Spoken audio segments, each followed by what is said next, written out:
Welcome back to the show, everybody. This is the Upper Tier Podcast, the football podcast we bring you each and every week. It's Thursday. It's getting close to the end of the Euros now. It's getting very interesting. It's heated up. It's been a bit of a journey at times. Not going to say any different, but we have a great show tonight. We're going to be taking a look back at the semi-finals. We're going to be taking a preview of the final. A few other bits we're going to get through. We're going to be talking about the FAI, Darren, in more ways than one. We're going to be talking about Lamine Yamal. Is he about on the verge of breaking a record that's been in place since 1968? Darren, how are we? Hang on, Niall, can you hear that? It's coming home. It's coming home. It's coming. Football's coming home. Oh my God. Oh, Niall, tell them all. Tell them all out in TV land or podcast land. How happy am I today?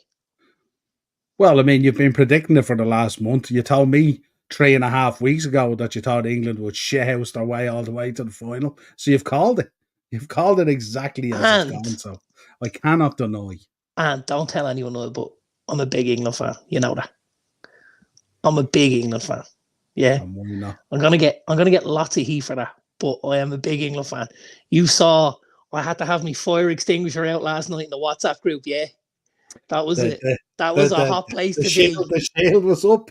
The WhatsApp shield group was up, last night and I was out fire. fighting for my boys last night. I was Yeah, fucking delighted to see them. What a goal, by the way, Ollie Watkins. How well does he take that? Took it like he's been playing the whole tournament. Right, hasn't had a kick. And the part I love most is you're 15 minutes out before the end of the game and you know you need fresh legs.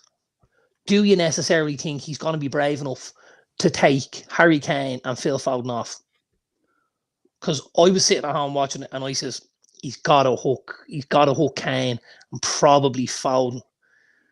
And the lads hit me so we went, there's no way he hooks Kane and Foden. Board goes up, Kane and Foden. He looks at me and goes, what the I said, I'm telling you, this is the chance. You can already tell, as much stick as he's taken throughout the tournament, he learned from that final 4 years ago. Because if he'd have made the kind of positive changes 4 years ago that he did last night, England would have been probably defending champions come this Euros. Yeah. Absolutely. You know? Yeah. Brilliant. Yeah, it's and not only that, of course, his other substitution got the assist. Cole Palmer, exactly. Yeah, which made it kind of even sweeter. But it's it's an interesting one, and now they're really going to come up against a team, and we're going to get into it and stuff like that. Do you know what makes it even sweeter? Go on. The best player on the park was a 19-year-old from Manchester. Fucking super, Kobe Manu. He was absolutely super. Just like for a European Cup semi-final, as in the France-Spain game, you know, it was lit up by Lamine Yamal. This game was also lit up in a different sort of way, with a different sort of performance, with a more total and complete performance. I mean, his performance last night was light years ahead of what he carries on his shoulders, you know what I mean? It really, really was like, and just you're looking at him last night, you're thinking, oh my God, this kid. And then just a little thing at the back of my head went, he fucking plays for your team. Yes! Gets in! Oh, it's nice to have one shining light, but we will be talking about it anyway. We have our little superb. As well. Let's get into our comments first. Jack is in. Evening, lads. Hope you're well, Dazzler. And Niall, I knew Jack was coming in first. I don't know how. I knew Jack was coming in first, and I brought something especially for Jack. Okay, go on. Tonight's drink. The strawberry and banana prime. Oh, yes. I think that's nearly the identical one that has Erling Haaland on it in the UK. It's not very close. The bottle looks very similar. The Haaland one is it's a neon colour. Yeah, it's very similar colouring though. Pressure is for tires. It certainly is, Jack. And Joe Hodgery is in. Whoever Joe Hodgery is, you know how are we? Picture looks a bit familiar, doesn't it? Picture does look familiar, all right. Not even take the piss. If Liverpool hand me the contract, I will go deliver it right in front of Watkins. There you go. Evening, lads. What's the crack? Big up, Baz. Hey, Manu Captain was Caramel in the Captain Caramel in the building. house. Absolutely. Manu was class, to be fair. Good man, And Jack. I like Jackie that, in pal. Spain with though, but doesn't mean England won't have an opportunity, in my opinion. Absolutely. Ian, I was saying, what's the crack, lads? Made that predictions myself that it was going to be a Spain-England final. You did indeed. Prime, per usual, Dazzler. Ha ha. Let's go. Right, before we get into the show, just a little night to let people know about. Dark Lloyd are presenting this Gar from the Thomas House. It's in Fibber McGee's Banger Mania 2. It's a night of wrestling for everyone. There's going to be classic wrestling matches on all the screens. The DJs are going to be pumping out classic wrestling entrance music, and they're even running a computerized Royal Rumble competition where people can enter and win prizes. It's going to be a fun-filled night for everyone, especially if you're a wrestling fan. And the Friday right after SummerSlam, so you might be a little bit down with SummerSlam being done if it doesn't work out the way you want it. Good night out, Eventbrite for the tickets, but that's the way to go. Banger Mania 2 coming up Friday, August the 9th. I just saw a sponsored ad for it on Facebook about 12 minutes ago. There you go.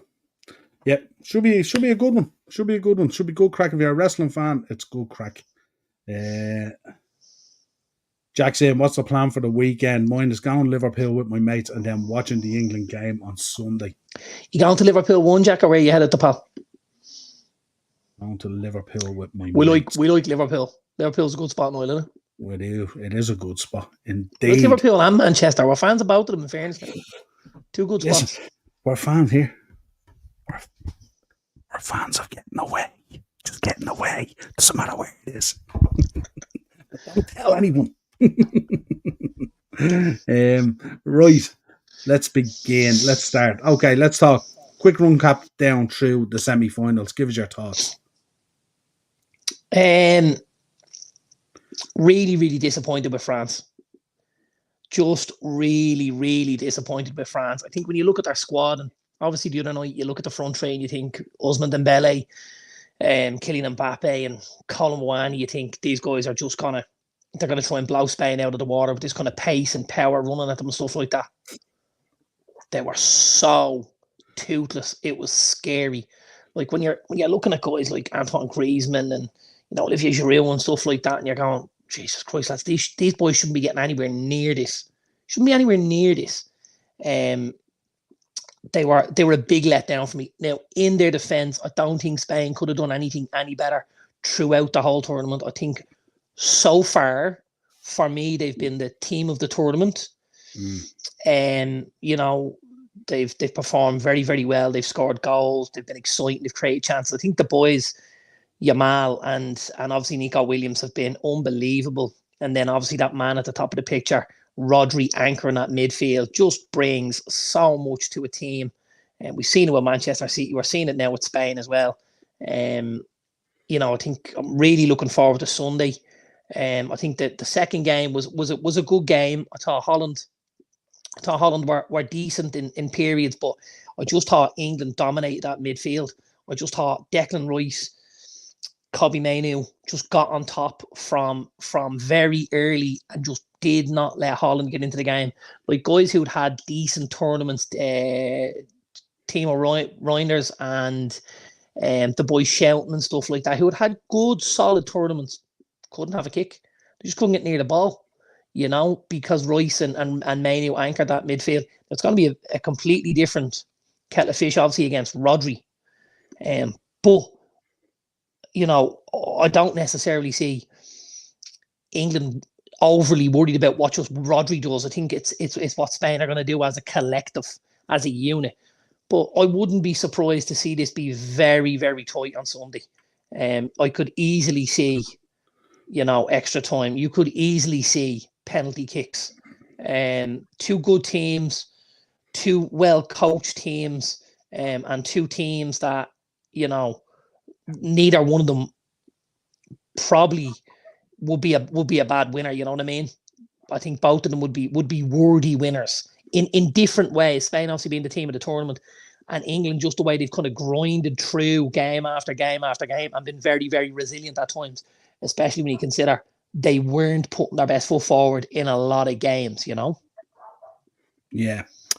What is there any water to them? We'll have a look. We'll talk about predicted lineups and all that kind of stuff and some team news. And we have odds there for betting as well. Is there anything going in Spain's favour? The fact that they've obviously had the more difficult path to the final, so they've had to play not necessarily a higher level of football, but have to have performed at a very high level to get through each of the last at least 2 to 3 rounds. As opposed Listen, to England. I And think I know you can tough only beat who's games. in front of you. Yeah, I think tough games stand to you. I think the one thing we will say about this tournament is there's been a lot of games where we maybe didn't necessarily see them being tough games for teams, but they were.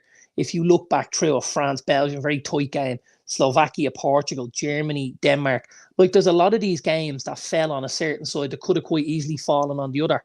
England, Slovenia, Turkey, Austria, you know, all of those games were very, very tight. Even when we thought teams might steamroll teams, it wasn't necessarily what happened. So it's been quite a competitive competition, you know. And I think, as I said to you, maybe off camera, there's a lot of teams have gone out and they've put themselves up to not be beaten and to make it very, very difficult and say, yeah, we'll take our chances with penalties. We'll take our chances with extra time and stuff and see if we can nick something from a set piece maybe, or, you know, stuff like that. Because it hasn't been a high scoring competition. It hasn't been a high scoring competition at all. It's been very, very tight. It's been very chess like for a lot of rounds, you know. I think Spain obviously had the more difficult route to the final. But I think England have just kind of ground through, and they've just done enough every time to get over the line. And I mean, if they do that one more time on Sunday, they're going to be European champions. You know, and there's no saying that won't happen because they've been able to do in every other game. We haven't necessarily seen Spain have a bad game yet. We've seen England have a couple of them, and they're still in the final. Now, the look of the likelihood is Spain are going to have a bad game soon. If it happens to be on Sunday and England are at it the way they were last night against Holland, again, that sits on England's side of the fence again for me. Yeah. I mean, overall, we spoke about the tournament the other day. Like, it didn't really pull up any roots until the last couple of days, really, for us, where it's gotten exciting. And it's not going to be. I mean, obviously, if England win it, you know, we'll hear about it till me and you depart this planet.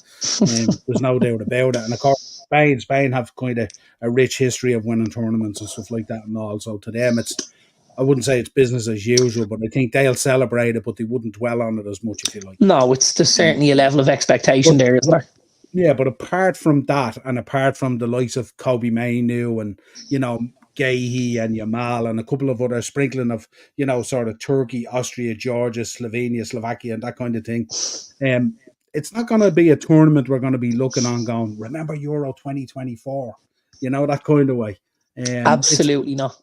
And we also spoke about very forgettable. How have you felt about the format? I'm personally not a big fan of the format. I think, you know, it lended itself to teams being extremely defensive and going out there, as I said, not to be beaten in games, knowing that if I can get 3 draws, I can get through the group stage here.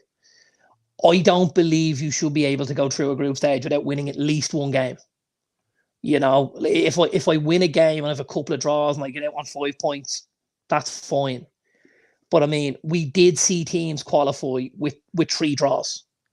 I think Slovakia got through on 3 draws, didn't they? They drew with England, Denmark, and the other team in that group, Poland. Yes. No, it wasn't Poland. It was who did it? Serbia. Like, so they got out of the group with 3 draws. Like, that's so poor. Even Italy struggled. 1 late goal is enough to turn the tide against Croatia, and they squeezed through. And you're just looking at it going, the format doesn't lend itself very well to what UEFA wanted. Now, UEFA on their side of the ball could absolutely point to the round of 16 here. And they could say, well, Georgia, Slovakia, Slovenia, Turkey, Romania. This is what we wanted. Yeah. We wanted countries outside. But again, for me, I think I'd prefer to see teams who are going to be there and maybe try to win games and try to put their best foot forward. I think some of these teams were, hanging on in the hope, penalty shootout, penalty shootout, penalty shootout. Let's just, and I think if that's all you're hoping, if that's all you've got in the tank, like you're stretching it, aren't you? Is this not just related to the format? Is this related to the way international football is going to go? Because you have the emergence of these countries now, and obviously we know the more we look at international football, the more a lot of it's becoming a very close level playing field at times. Yeah. We know there's better coaching going on, there's more investment going on. There's a lot of grassroots stuff coming through. There's a lot of young players coming through on a lot of these countries and stuff like that. So are we seeing a situation here now where this is kind of what we're going to face, that when you're the likes of, say, a lesser country, let's say, or a smaller country, let's say, is this the format, the way you're going to go when you come up against an England or a France or a Spain or a Germany or well, I think it's the only way, unless you get a crop where you've, like a class of 92, let's say, where you've got 4 or 5 lads come through at the same time and are all in your starting 11 and are all very, very good, talented players and stuff like that. I think other than that, it's going to be a grind. It's going to be, let's drag them down into the doldrums. Let's look to get them into an extra time, or let's look to get them to penalties and stuff like that.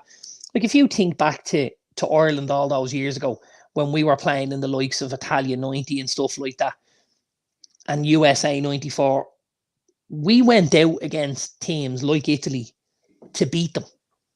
We beat Italy in Giant Stadium in New York in 1994.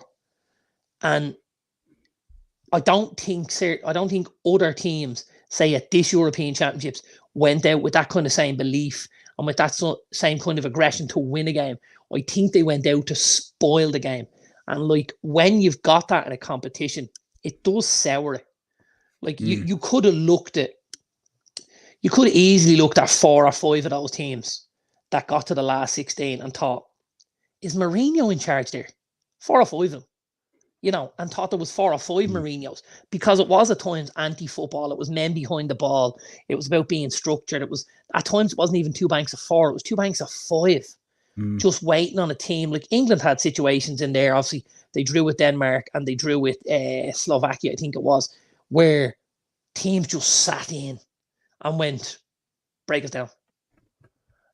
Whereas, and I think the thing that will benefit England going into last night and going into Sunday is Spain and the Netherlands came to play football. They came to win a game of football. That, I think, plays into England's hand because you allow the players to play. And I think a lot of the other sides, the Denmarks and the Slovakias and the Slovenias, didn't give them that opportunity. They just suffocated them. But that's not the kind of football I want to see at an international tournament, if I'm honest. Yeah, fair enough. Let's take Jack. What do you think of us signing Rio? I don't know what to think. He's only a young lad, so like it's hard to know. What can we think? I don't think he's going into the starting 11 anytime soon, is he? No, I wouldn't have thought so. Buzzing if England win, they do. Is going to be a bank holiday on Monday. I love Labour. Oh yeah, and 2 on Sunday before the England game. I'm going this Tranmere Open Day. It's free admission, and you get to go on the stadium tour, meet the whole squad, and new signings, Q&A, and it's all free. That's great. You can't beat that. Well done, Tranmere. Yeah, absolutely. Hated the group stage. All the teams played for was draws, not wins. Yeah, absolutely. I actually put out a tweet there about 2 weeks ago, and I said, this has been so difficult that it actually made me look like I enjoyed covering the AFCON back in January or whatever it was. And we know how tough that was to cover. Team news at the moment. Obviously, Southgate has a lot to ponder. I don't know whether he's going to make any major changes. He's just going to stick to the tried and tested and maybe do some in-game changing, I would imagine. Nothing really there. We've also heard from Spain as well that obviously Carvajal can come back and Lenormand is back as well, Robin. But also we're hearing as well, Pedri, of course, is still out, unfortunately, the young lad with the injury he endured. And also Morata should be okay after his little altercation on the pitch with the steward or whatever, nearly taking him out.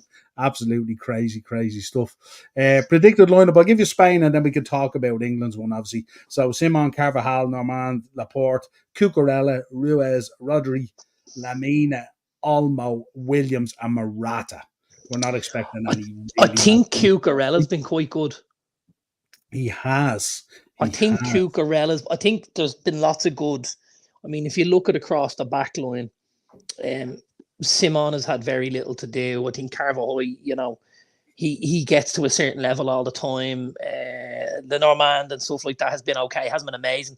I think Cucurella. Laporte has been very good. Laporte has been good, but we knew Laporte was a footballer. We knew that. Obviously, switching allegiance from France to Spain was the big thing for him, and getting some game time and stuff. I thought Cucurella's been very, very good at left back. Like if I'm Chelsea, I'm looking at that going, this is great for us. We're getting a guy back next season who can nail down that left back spot for us and make it a position that we don't have to worry about anymore. I think obviously Rodri's been phenomenal as always. And I think Dani Olmo has done quite well to assist the likes of Nico Williams and Lamal. I don't think Morata's been great, but I think it's probably the one area of the pitch where you go, is that all they have?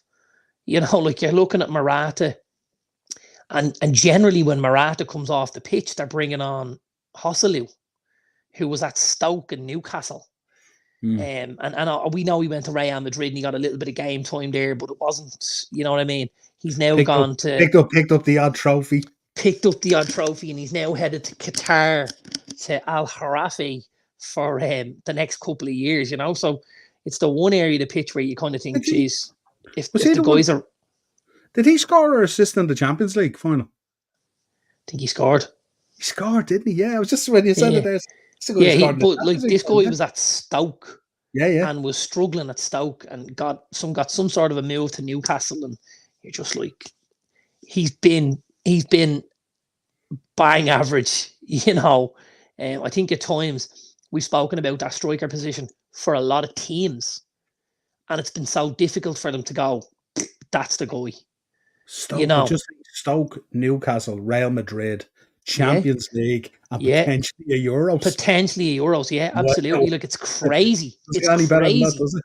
No, it's really crazy, Yeah, absolutely.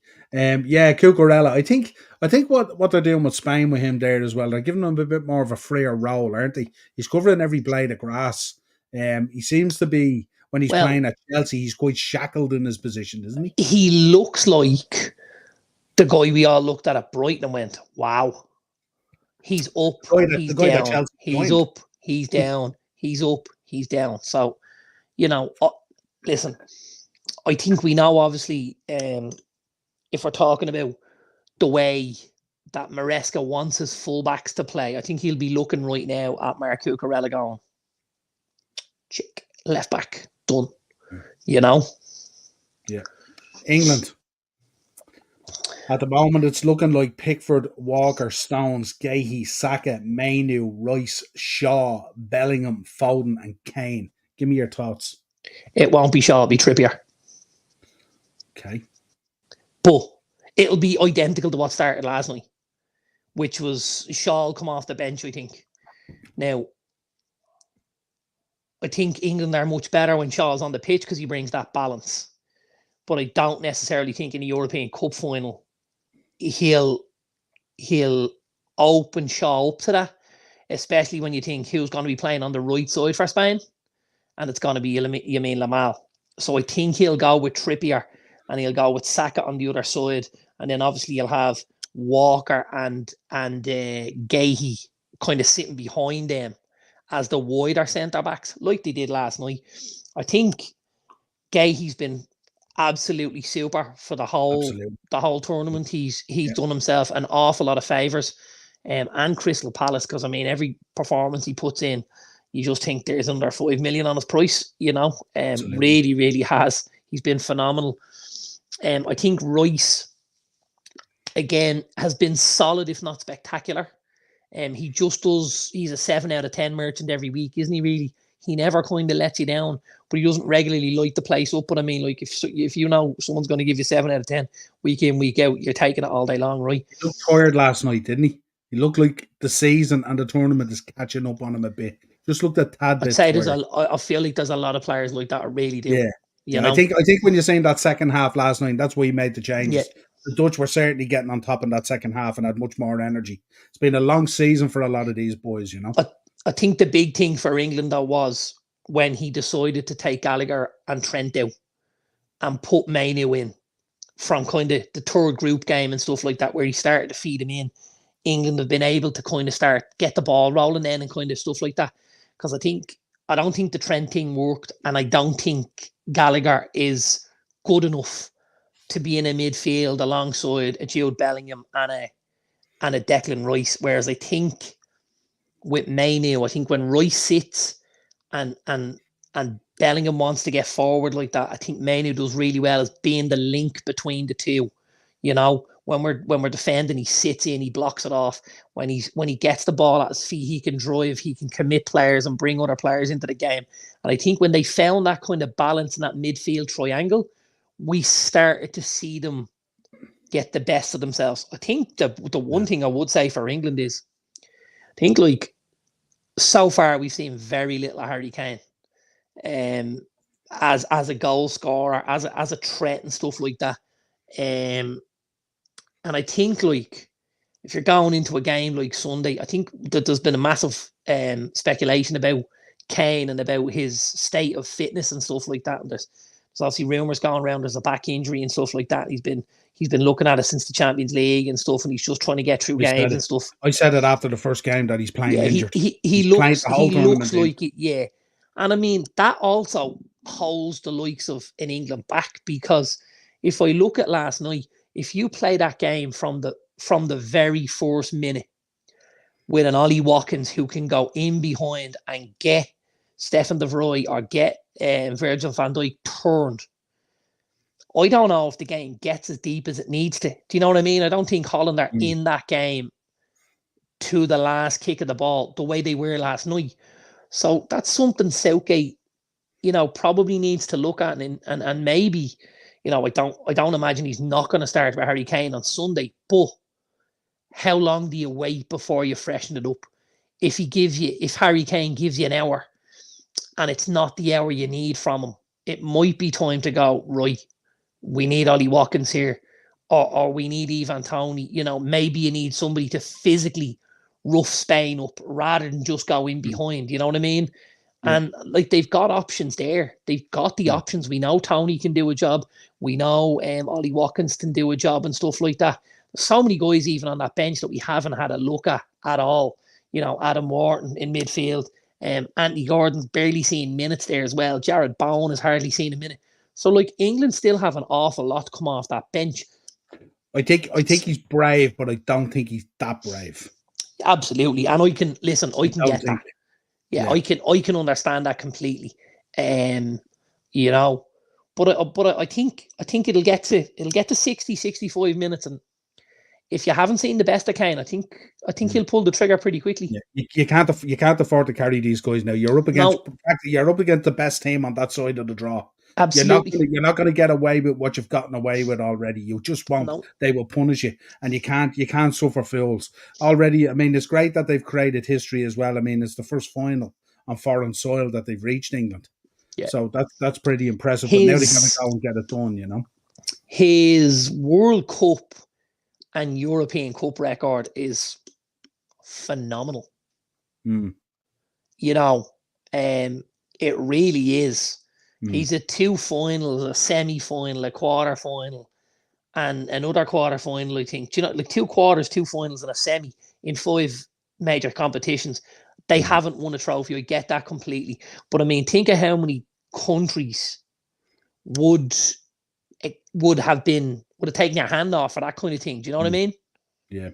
I think probably because they're referring to 66 all the time and the expectation, and Yeah, because they have such a wealth of talent available yeah, every single tournament, the expectation is there, and I think that this is it. This is the time for these players to step up and create that final bit of history there and stuff like that, and potentially that might be what happened. But they're up against a serious team in Spain, and they absolutely. can't be carrying lads. We spoke about Ronaldo being carried by Portugal and all Yeah, this. Can't 100%. afford to be carrying that. He has to show that he's brave and go out on the sword if that's what The happens. Or at the least other run around thing, the other against thing I would every say challenge. is both of these teams, for my money, are only going to get better over the next 2 years.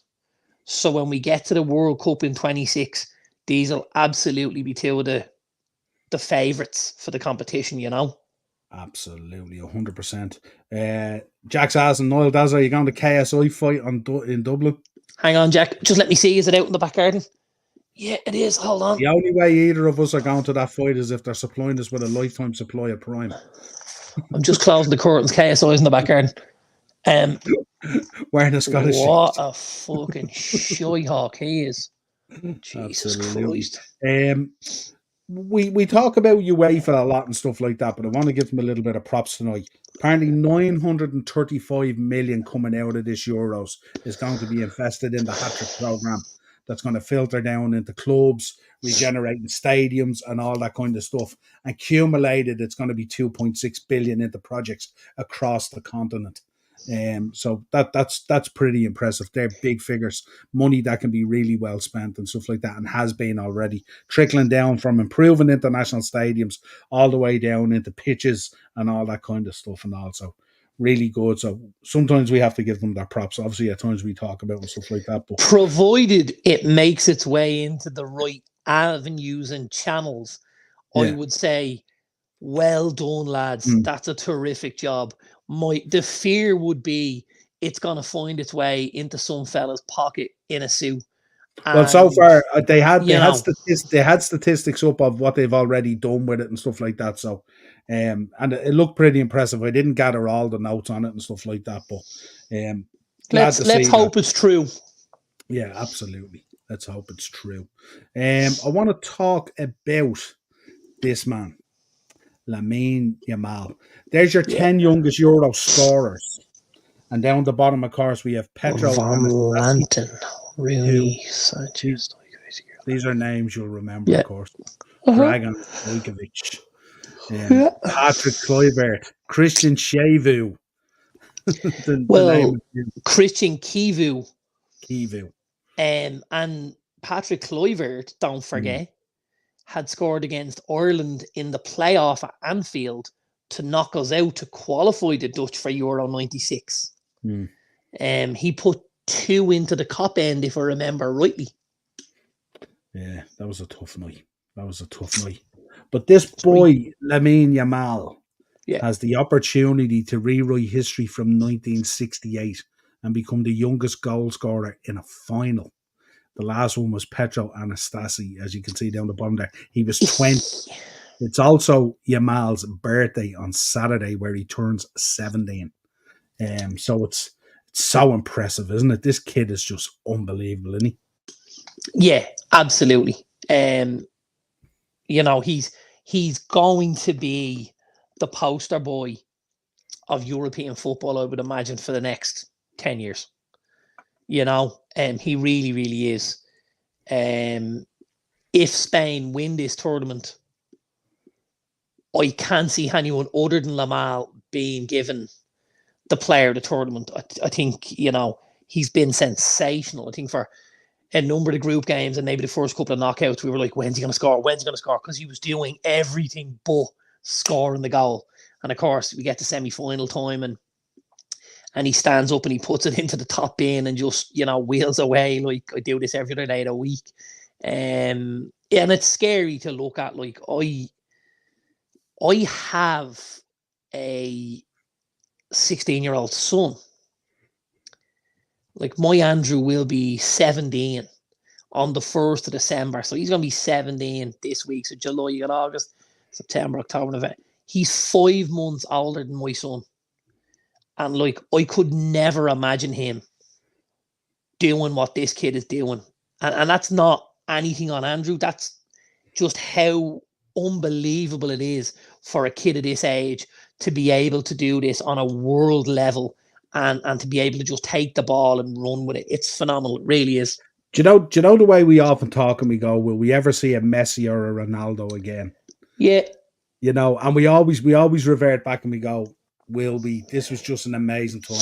Here's another generational talent coming along. And if he's managed correctly and his mind isn't poisoned by the business side of the game, he's just going to be phenomenal.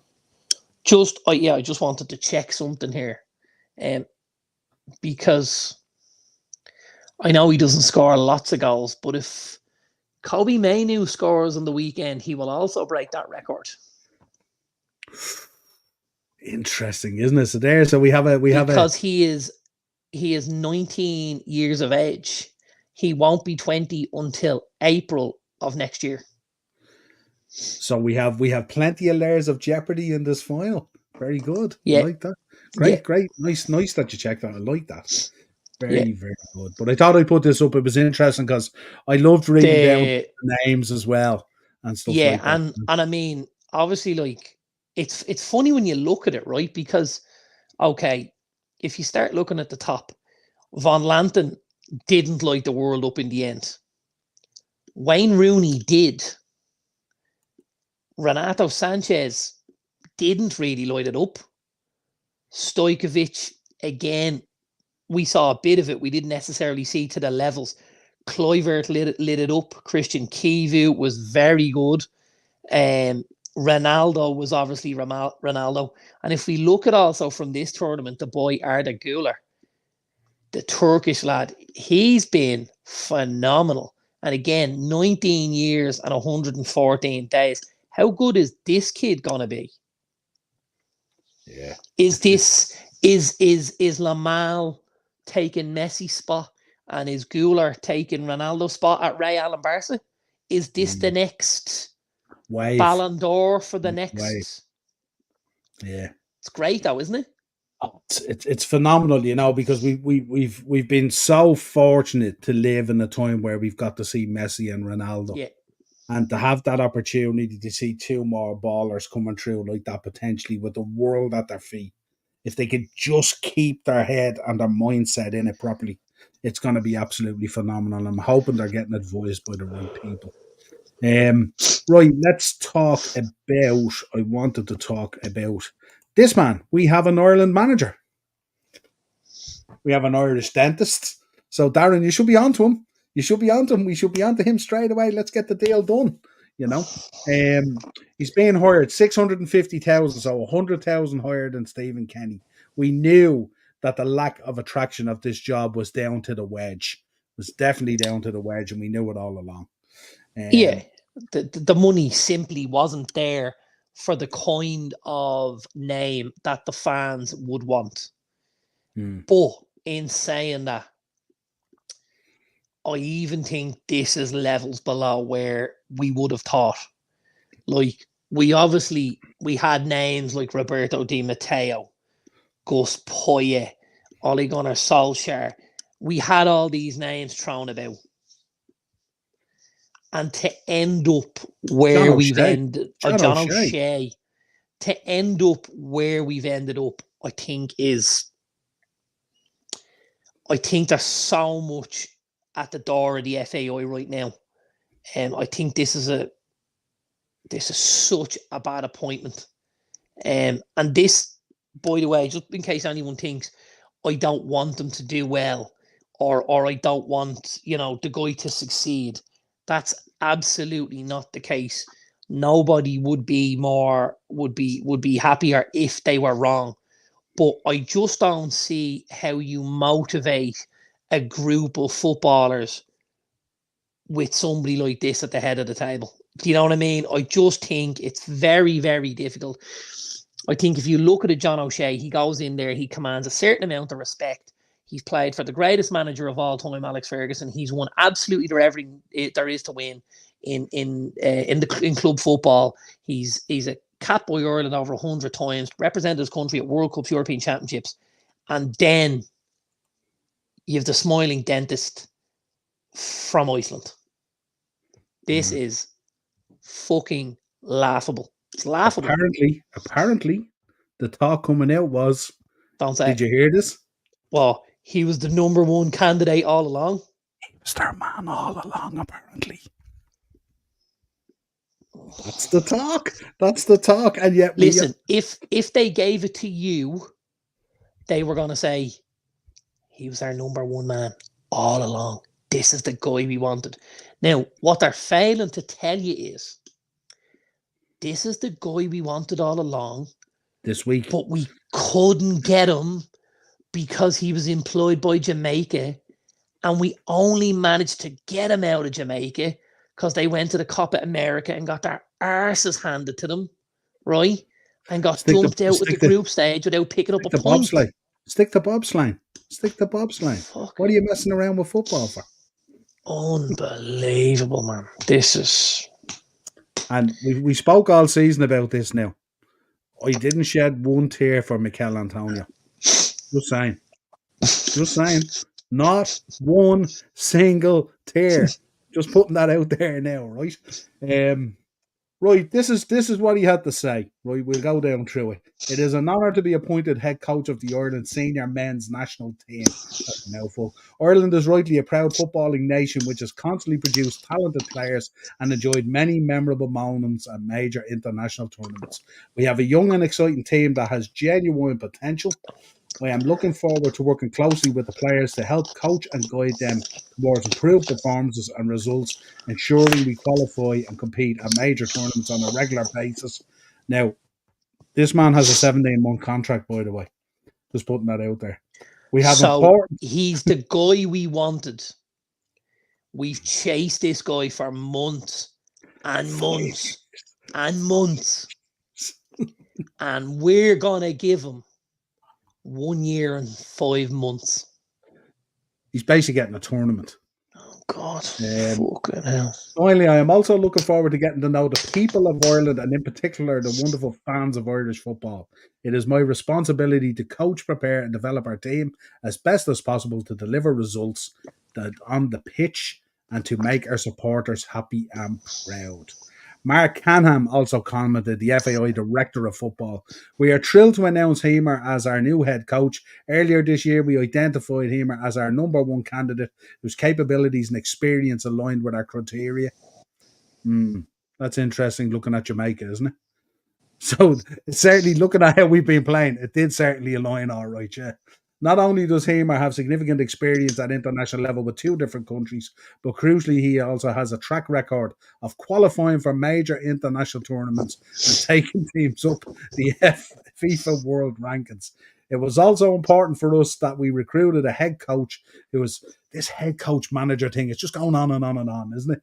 Who was interested in the overall development of football in Ireland as outlined in the FAI's Football Pathways Plan, and in particular, someone who was interested in the development of our underage international teams, both of which Hemer is hugely passionate about.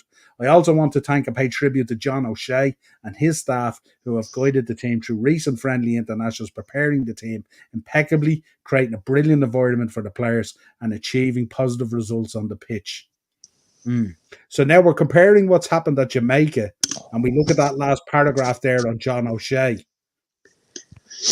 This doesn't make any sense at all. Sure it doesn't. Why would you think it would? It's the FAI. They've been shitting on Irish fans since IPAN. Now, Shelbourne are playing in a qualifier tonight against St. Joseph's of Gibraltar. And yesterday, Damien Duff, manager of Shelbourne, manager, not head coach, had plenty to say. And this is what Damien had to say. He says, Shelbourne manager Damien Duff has called for the dissolution of the Football Association of Ireland in its current form. I would raise Abbottstown to the ground because it's the most uninviting, unenthusiastic workplace, not in world football, but in the world, said Duff, who previously worked as an Ireland assistant coach. I used to dread going in there once a month, so I'd level it and I would probably sack 90% of the workforce. Duff is speaking ahead of Shell's game, obviously coming up tonight, and best of luck to them in it, of course. It's over. They won 2-1. Oh, did they? They won 2-1. Oh, good stuff. They won 2-1. I didn't even see it. The 45-year-old also paid tribute, of course, to what we spoke about during the week. The alleged victims of this situation that came out from the primetime documentary in relation to that false soccer course, wasn't it? That false football course and what happened and all that kind of stuff. He says, listen, I'm not going to get into it deep. All I will say is probably gripped my children tighter since then. I've thought about the ladies, the women in the program a lot since then, every day. I think it touches all as football fans, to be honest. Absolutely shocking what has come out and stuff like that. And of course, our thoughts and support here are with all those people all the way and stuff like that. And they have our full backing for what is going to come out. And I think we're only the tip of the iceberg of what we've heard and stuff like that. So that was Duffer laying it in there hard and cold, as only Duffer does, and fair play.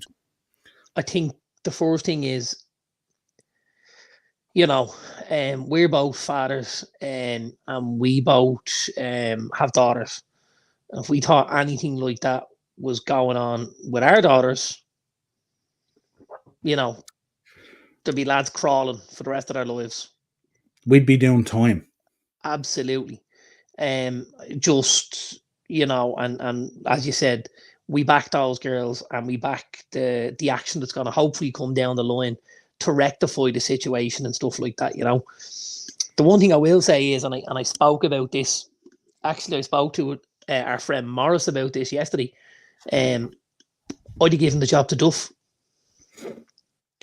Look what he's done with Shells. He brought Shells up. Yeah. He's got Shells into Europe. And now he's got Shells at the top of the league. There's a major falling out there though, isn't there? I get that. Yeah. But I mean, I think if everything was level, absolutely. The Duff situation excites you more than Herman Munster. Well, he talks, doesn't he? He talks from his heart and he loves his football. Absolutely. And I think he's a guy fans would get behind, because I think after a game, if things didn't go well and if lads didn't do what they were told, and, I think he would go, we weren't good enough. I told him not to do A, he fucking did it. I told him not to do B, he fucking did it.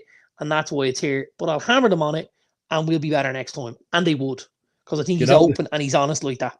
Do you know the problem with it though, if you're in the FAI? You're now getting Saipan on a monthly basis. This is what would happen, wouldn't it? Because you can read it already. This is what would happen. It's crazy. And I know things have to be said and stuff like that now, but I think it'd be just absolutely crazy. Be bedlam. Let's take this one here. This story came out. We haven't had much coming out of this 2-week, apparently, arbitration case between Man City and the Premier League. But this has come out as something of interest. Have you read this story about Nielsen Sports?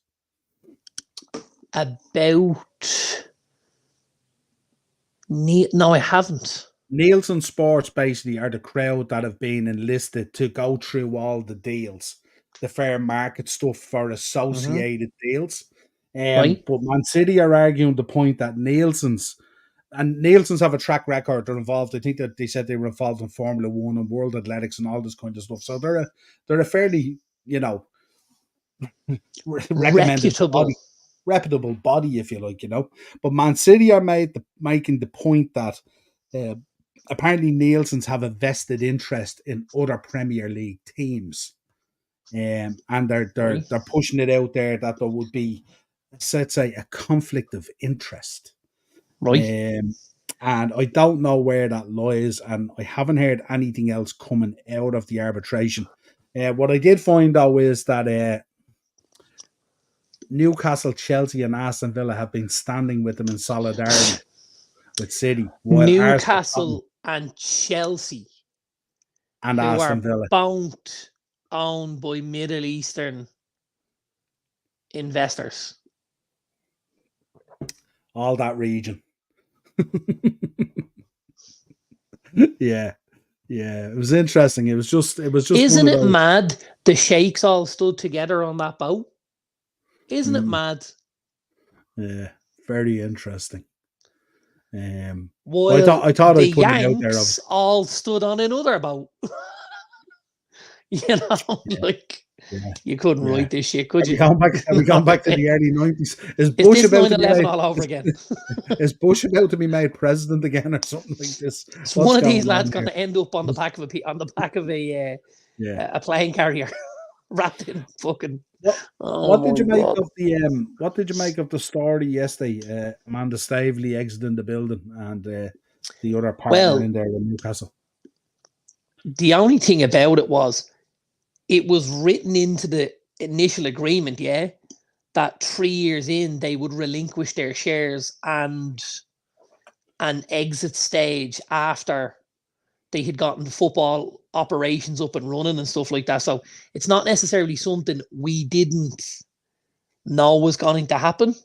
But I suppose when it does happen, it's still a little bit of a surprise, isn't it? But it was something that when the deal was put in place was spoken about, you know.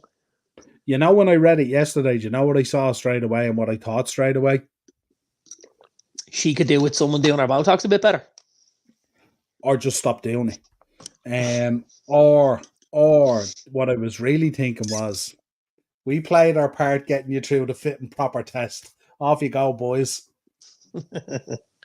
Yeah, That's how it absolutely. felt. That's how it felt to me. That's how it felt Absolutely. to me. Why would you put yourself in a position there to relinquish a share in a club that's like potentially very much on the up with a lot of investment and a very, very rich, Oh, the it's rich owner in the absolutely on world? the up. But listen, Mm. you've hit the nail on the head. We know fit and proper persons exiting stage left. You Yeah, know. yeah. That's how it felt to me. Right, let's take a Yeah, little bit of transfer news. Right, let's start. Craig Bellamy appointed Wales head coach on a 4-year deal. I didn't see that. There you go.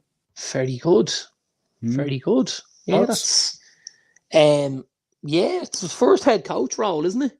I know he's been Hmm. assistant coach in a couple of places, but first role from he was always a very passionate Welshman, wanted to play for Wales as much as you could. Probably played for Wales as much as he did any of his clubs because he seemed to be injured quite a lot for clubs, but would always make an appearance in that Welsh jersey. So probably a good guy to have behind there.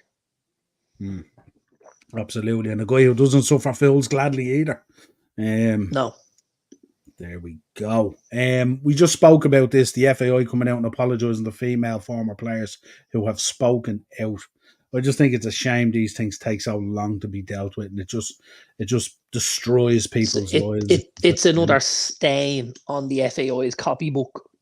It But really at this stage, with what we've seen over the years, none of us should be surprised by what goes on in the FAI, even to this level.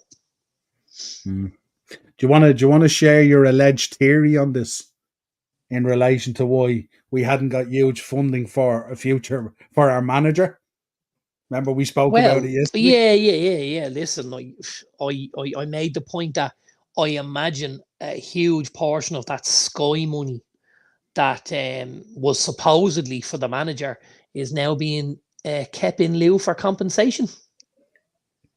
I would have thought so. And not only that, I think the government should get involved as well, to be honest. Absolutely. Yeah. Absolutely. 100%. Right, let's Yeah. talk your favourite thing on here, normally United. Making waves, having bids accepted all over the place for players, making threats for teams. We got the here we go today, didn't we? Yeah, Xerxes today. We got the here we go from Yeah, Xerxes. This a is a guy, lovely one for a this guy is who I mentioned last night got proper done by Koeman. Should have been yeah, more involved and used way more. absolutely. But this is a guy. This is a sweet one for me because obviously I was in Rome in February and I went to the Stadio Olimpico to watch Lazio play, and they played Bologna. Now, what the guys may or may not know is I had a bet builder on the game while I was sitting in the stand, and I actually backed Bologna to win in the Stadio Olimpico. And I had Xerxes to score any time during the game. The game was 1-1, and late in the game, Xerxes got the winner, made it 2-1, and I got my bet up. But I watched the Koi that day, and I came home, and I know I said to you, I said there's two lads there. I said the boy Joshua Xerxes up front, I said, is really, really good. I said I'd take him in a heartbeat. And then there's a boy, Colombian lad playing centre half called John Lukumu. And I said, I'd take him as well. I said the two of them, centre back, centre forward, job done. I said, really, really good. I liked how efficient the boy Xerxes was with the ball. He's a really well built sort of a kid. So he runs and he travels with the ball at his feet, but he's not necessarily one of those guys that is going to be moved off the ball because of how heavily he's built. He's stacked up top and he's holding guys off and he's dribbling with the ball at his feet. And then he's very economical with the ball, gets a few touches, pushes it out, gets back in, and obviously took his goal very well that day. I thought when I seen him, I went, oh man, this kid could be very, very good. And then, of course, what are we talking? 6 months later, he ends up signing for my team, and I'm like, this is fucking exactly the way we should have been going, because obviously last year was a struggle in the striker department. I think Rasmus did okay for me in his first season, but definitely missed having another foil. You know, when Hoyland wasn't having his good games, somebody to bring on and play as that centre forward and stuff like that, and hold the ball up and stuff. And again, when someone's injured or suspended or whatever. So I think they'll try and dovetail between them this season. I think they'll get a lot of game time between the FA Cup, the Carabao Cup, you know, the Europa and the Premier League, and you'll see them play game in and game out. Someone will start, someone will come off the bench, and vice versa. And I'd be expecting, you know, I'm going to make a bold prediction here. Niall. All competitions, 20 goal involvements each. Goal involvements. That's goals and assists. 20 each between the two of them in all comps. That'd be 40 goal involvements from two players. That'd be a big step forward for us because we didn't have a lot of that last season. Okay, let's teleport ourselves to the first day of the season. Yeah. Who's on the team sheet? Who's the first guy down? Is it Rasmus? I think first day of the season. I think first day of the season is against Fulham. It's at home. It's the Friday night football. I think you start Rasmus. I think he's kind of used to things at this stage. He'd understand the first day out. We'd be looking to try and get the ball rolling very early and stuff. And then I think you get that nice moment where you can introduce Xerxes to the crowd. When the substitution, get him a nice big roar, get him on, get him a couple of touches. And it's not too long after that, like we've big games down the pipe. Like our third game in the season is Liverpool. So we're going to need guys like this to be on it from the word go. Now, listen, something I think is going to help both lads is obviously we spoke about the coaching situation, and the two lads were presented today. Hake and Ruud van Nistelrooy. Ruud van Nistelrooy is taking over the role of Benny McCarthy as the striking coach, so to speak. I just think, as a Man United fan, that's such a bold and exciting move, you know, because over the years we've had some phenomenal strikers at Old Trafford, but I don't know if we've had many better goal scorers than Ruud van Nistelrooy. He was our fox in the box. He was our number 9. And I think if you're looking at guys like Rasmus, and if you're looking at guys like Joshua Xerxes, for them to be able to borrow the sort of information and to be fed that kind of information on a daily basis from somebody like Ruud van Nistelrooy, I think that's huge for us as a team. Huge. Interesting. Talk to me about the defence. Obviously, there's a lot of speculation on the defence. You've got Yarrow, you've got Bramwaite, you've got the Lit. Yeah, there's potentially Tadibo if they go to court. Lots of stuff going on there at the moment. But all these changes, it's going to have to gel together pretty quick, isn't it? As you said, Liverpool third game of the season coming up. Short pre-season as well with the Euros and everything else. I don't necessarily think you're going to see guys, you know, lose their places straight away and stuff like that. I think this is to bolster the whole squad. I think one of the big problems for us last season was we didn't have strength and depth. And when you were replacing somebody, you were replacing with somebody, you know, 20, 30% weaker. And that made situations quite difficult. You know, I think obviously the deal for Lenny Yoro, I think United have been really, really clever here this kid is I think they've been clever in two kind of ways.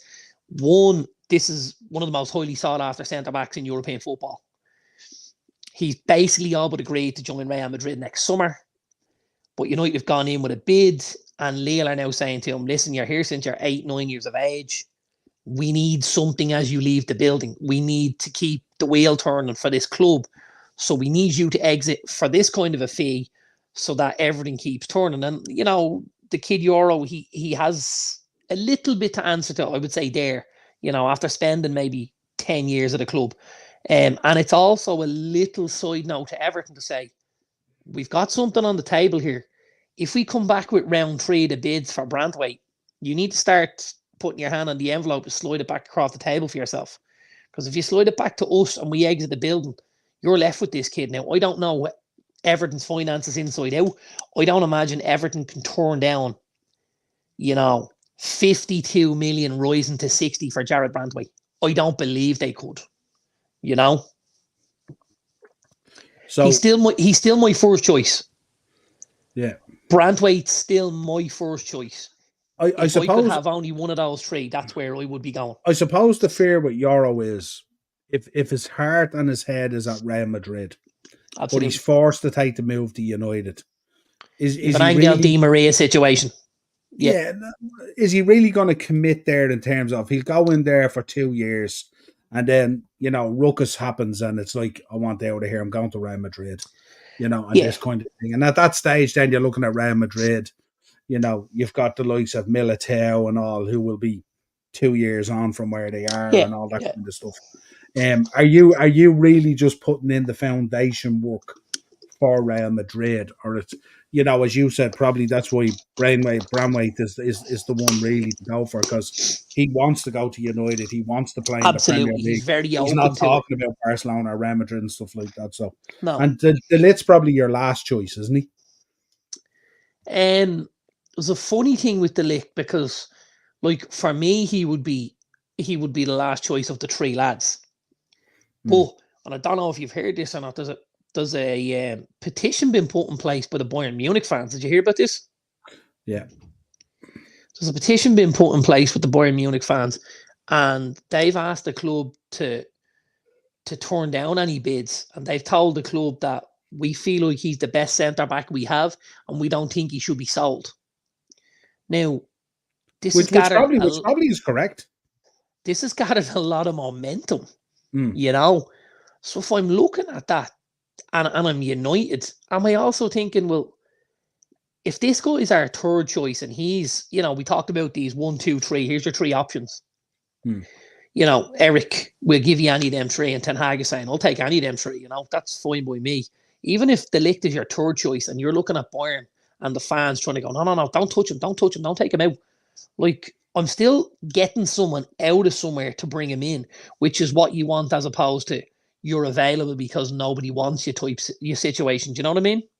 Yeah. Or you're bringing in a guy who's hard to set elsewhere. Absolutely. And I think with Brandtwaite and the Ligt, they absolutely have their eyes on United. Yeah. When we bring in some of the South American guys as well, we know they're hard to set on Barcelona or Real Madrid. And it's only... Now, listen, I don't know whether if you go to put the deal in place for Euro, you say, listen, we have the money available to us now to sign you. Real don't. You stay another year. Lille don't get a penny from it. Come to us. We'll put something in place that says if Real come in for you in the next 3 years, they only have to get to X, Y, or Z, 70 to 75 million, and you can make the step. And you go to Madrid and go, listen, we know you've just done the Mbappe deal. There's no money available. But if things go well for me, there's a 75 million buyout clause and it only stands for you guys. If you put something like that, you know what I mean? He can come, he can do 2 or 3 years. The kid might turn around and go, I fucking love it here. Why would I'm not going to Madrid? And you might be able to sell him the project and sell him the situation. Absolutely. 100%. Yeah. No, it's going to be interesting, but certainly now, once we get the Euros out of the way on Sunday, now we can really focus on the transfer window, because to be honest with you, it's been absolutely crap trying to cover it as well. So many people linked with this, that, and the other. That's just all absolute nonsense. The bottom one is obviously one that you're interested in as well. Calafiori to Arsenal. Looks like it's just about to be done, I think, at this stage. This is a weird one for me. Not for any reason other than the fact if I look at Arsenal, William Saliba and Gabriel as your two centre-backs, right? You've got Ben White who plays right back but can also play centre-back. You've got Yuri and Timber on the way back who can play right back and can also play centre-back. And you've got the boy Jacob Kivior who can play left back and can play centre-back. This is Tomiyasu. Tomiyasu can take his chopsticks and head home. He's fucking if Arsenal want him gonzo. The same as Zinchenko. But I think with Calafiori, the thing for me is this is very reminiscent to last season. Like last season, we got to the window, we looked at Arsenal, we went centre midfielder, striker. Yeah. First son in the made was a goalkeeper. You're going, ooh, that's a head scratcher. This season, you're looking at Arsenal, you're going centre midfielder, striker. First sign into centre back, where they're possibly as stacked as they've ever been in that position. You know, now is he quality? He's quality. Do they know something's coming down the pipe? Is somebody else leaving the building? I don't know. The kid's a smashing footballer. He would be a great addition to any team in that league. But I still don't think it's what Arsenal need right now. Well, I suppose if you're looking at Arsenal, if they don't land silverware this year, coming, someone like a William Saliba is going to be looking and going, I need to go elsewhere, don't I? Would you think? Maybe. Or maybe, and I think this is a possibility as well, because when you're looking at it, you're going, I'm seeing a lot of similarities here. Let's look at Manchester City for a second. Yeah.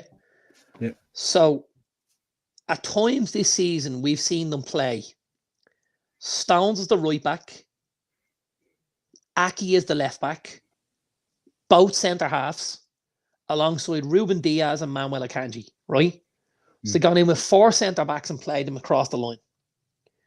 Do we see a situation next season where you see Ben White, who is the centre back, William Saliba, Gabriel, and Calafiori as a left back, who is again a centre back? And is he copying something similar to what Pep did, which is putting 4 centre backs in a line across the back, not necessarily worrying about what they do coming forward, which means in your system then, when you have your 4 players, one of them, a John Stone, slides in, becomes that extra body in midfield, and you end up with a back 3 at the back, which would be Gabriel, flanked by Calafiori and Saliba. Do you know what I mean? So it gives the likes of the likes of a Ben White, who's had a real good season, an opportunity to progress even further on that level of output, if you like. Absolutely, yeah, because like especially towards the end of the season, White's numbers were going up and up and up week on week with assists and goals and stuff. And he's a guy who looks very comfortable on the ball and could absolutely be that guy to come into midfield and join in with the likes of Odegaard and Rice. Do you know what I mean? And if White comes in and sits as the 6 and the screen in front of the back 3, well, then that allows Rice to become, a little bit higher up the pitch, and then that allows Odegaard to get in beside somebody, and it just all shifts everything into that kind of funnel, Does the Calafiori move, does it represent something we spoke about a few weeks ago where we said potentially they might just stick with this Havertz situation in a forward role and they may not go in for another forward? No, I think I can't for the life of me see a window where Arsenal don't sign a striker. I just can't. But I don't necessarily. That was our conversation last summer as well. It was, and that's why I'm so kind of, that's why I'm so kind of stuck on it. I just think if you look at Arsenal this season, the one thing they missed was a goal scorer. I think if they got a goal scorer, they could have possibly won the league. Whereas I think they've got to have recognised that this year. I think year to year you can only do so much with with financial fair play and stuff like that. I think now this is the year where Arsenal go, right, this is our striker. Boom. Who's it going to be? I don't know. I don't know. I think there's a shortage and there's a lack of serious goal scorers across European football. You're not getting Haaland out. You're not getting Kane out. The boy Sesko has just signed a new deal. Is the likes of Lewandowski gonna leave a Barcelona? I don't think so. The boy Victor Osimhen is his price tag has gone through the roof. So and has had a poor season by his. He had a poor season by his standards. There's not well. He had difficulty at Napoli. I wouldn't hold it against him. We kind of felt like they were pushing him out the door a little bit. But I just think like if you're back then, all of a sudden, who's at your door? You're opening the door. You've got Ivan Toney, and you've got Ollie Watkins, the two boys, on England duty at the minute, which means getting a deal done is really, really tough because they're not going to want to have any part of any deal until after Sunday, and then whatever hangover they have, whether it's because they've just been beaten or because they've just lifted the European Championship. And then, of course, we still have to see what moves Newcastle make. They still have to flush an expensive player, don't they? So is it going to be Bruno Guimaraes? I don't know because, at this stage, they were able to get big bucks for a couple of the younger guys. So I don't know whether that leaves them in a position where they don't need to then. Because obviously they got nearly 35 million for the boy Ellie Anderson and 33 million for the Minte. So that's almost 70 million's worth. And on top of that, they cut 4 or 5 guys loose, which will save on the wage bill. And there was another move, I think. I'm trying to think. And it's been muted that maybe Miguel Almiron could end up in Saudi or somewhere like that, which again is probably more money on the table for them. So you may be in a situation where Newcastle could take in 100 million worth of transfer fees and still have Bruno Guimaraes and Alexander Isak in their team, and they didn't lose a whole lot at all. Yeah, absolutely. Certainly going to be interesting. I can't wait for the window to hot up now once this all gets going and we start pre-season and, get the Euros out of the way, and then we get down to the business of, the excitement of daily kind of deals and whispers and rumours and all that kind of stuff. Well, as always, give us your prediction for Sunday. We didn't get your prediction. Hold on. I'm going to light this place up. Now, hang on. Bear with me, Noel. One moment, yeah?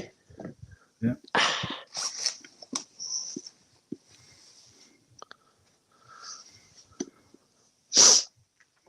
Oh, God. Oh, no.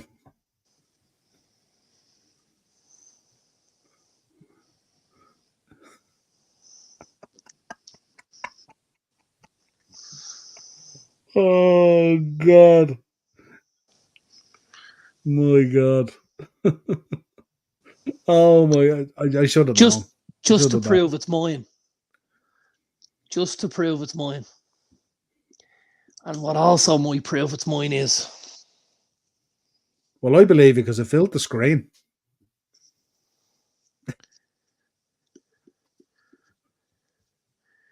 It's a 2XL. It's definitely not yours. That's Brody's.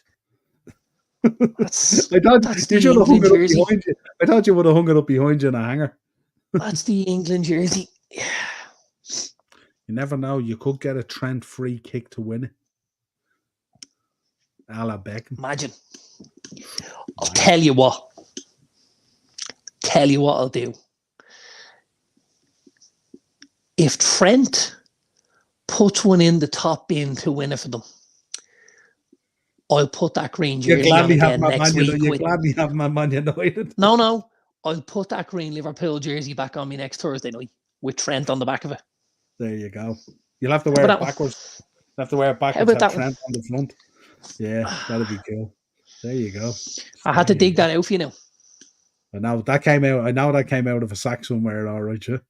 I have a bag on the floor and there's about 8 or 10 jerseys on the back in the bag. I like to root that out specially for you. There you go. Doing my prep work, Niall, you know what I mean?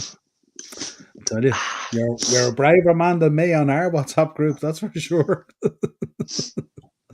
Oh, I tell you, I'll have to clip this. This clip will be getting sent. There's no doubt about it. Well, as always, folks, as I said as well, don't forget if wrestling is your thing, Banger Mania 2, Friday, August the 9th in Fibbers. Head in there, you'll have a great night. It's always a great night anyway, but have a great night there. Give us your prediction. What's your prediction for Sunday? 2-1 England. 90 minutes or extra time? Extra time. Our nerves will be shot. Our nerves will be shot.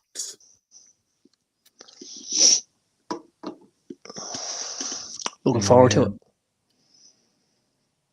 I'm looking forward to the WhatsApp group on its own. I'm thinking of going England on penalties.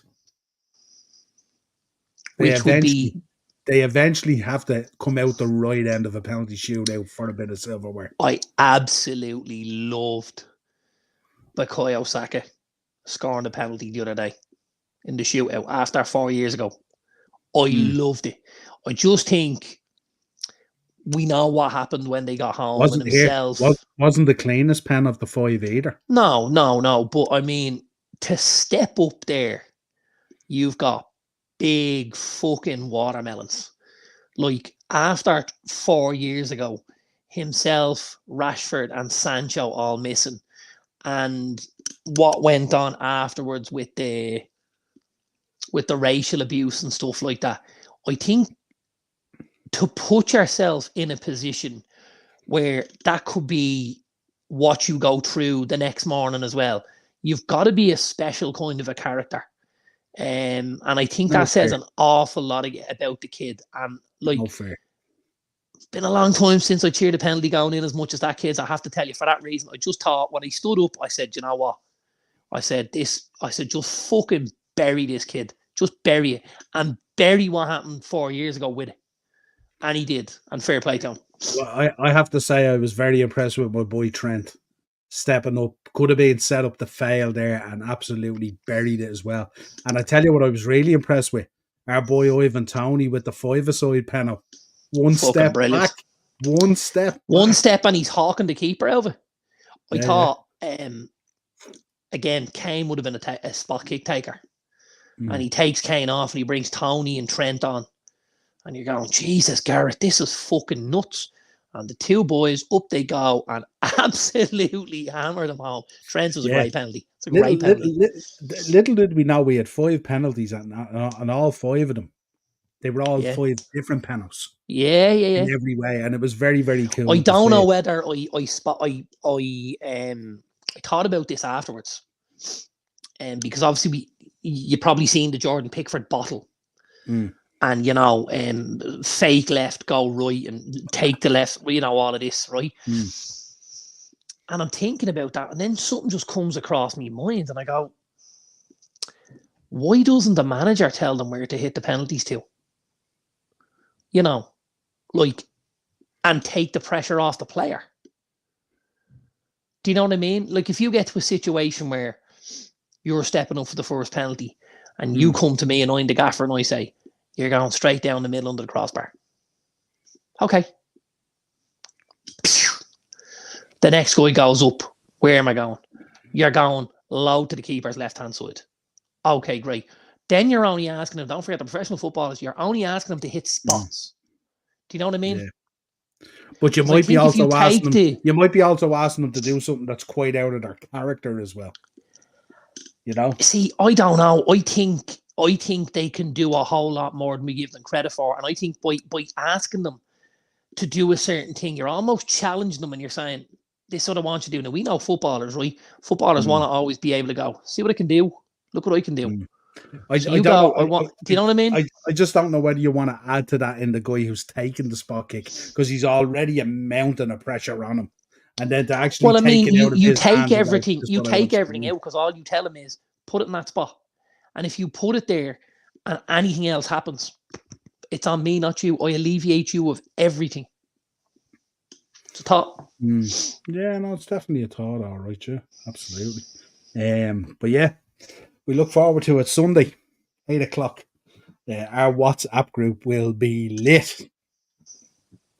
Might have to get you. You might have to send in an L video with that shirt on you just to really kick it. I'll clip this tonight anyway. This I is going couldn't out. put it on me. I'd say it's about 16, 18 years old. Wouldn't fit me now. You don't have to keep it on. You just have to put it on. No. It'd be done for decent exposure if I got that thing on me. You look one of the Usos. Yeah. Yeah, absolutely. Stu is in. Big up, Stu. Look forward to it. Absolutely. But yeah, we're gonna have a bit of crack anyway, and we'll enjoy it. And sure, it'll round out the Euros, and then we can get on to the serious business of football, preparing for the Premier League and stuff like that. So until next time, folks, subscribe to the channel, hit the bell notification button, drop a like on the video.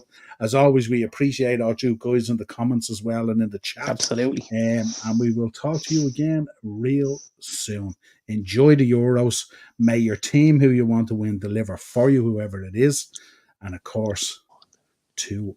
2-1. He's going with it. Cheers, folks. Cheers, bro. See you, pal.